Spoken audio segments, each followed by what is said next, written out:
controllers. Give me a go, no-go for launch. The movie version of the Apollo 13 journey recently topped the box office list. But for one man, it's more than a movie. I was there.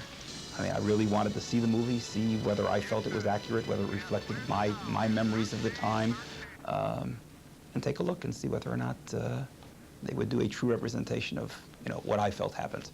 And Schechter would know. He was a NASA engineer at the Goddard Space Center outside of Washington, D.C., on the job only 6 months when the near-fatal disaster occurred. Houston, we've had a problem.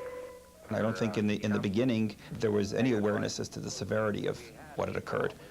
2 days into the orbit, some 200,000 miles from Earth, cracked wires in a liquid oxygen tank created a spark that set off an explosion aboard the spacecraft.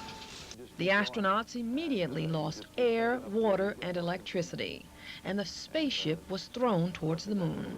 When the explosion occurred and it was decided that they were going to come back 3 days early, a lot of the tracking data that they had generated for the mission was invalid because it was all designed for them to have landed on the moon, spent some time there, and then come back. I want this marked all the way back to Earth with time to spare.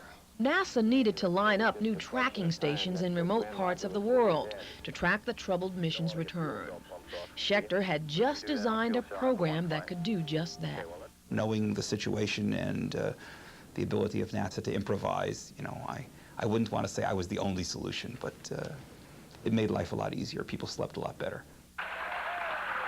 Odyssey, Houston, we show you on the mains. It really looks great. It was very thrilling. I mean, we watched the landing together, a bunch of people from work, and there were a lot of goosebumps when that thing landed.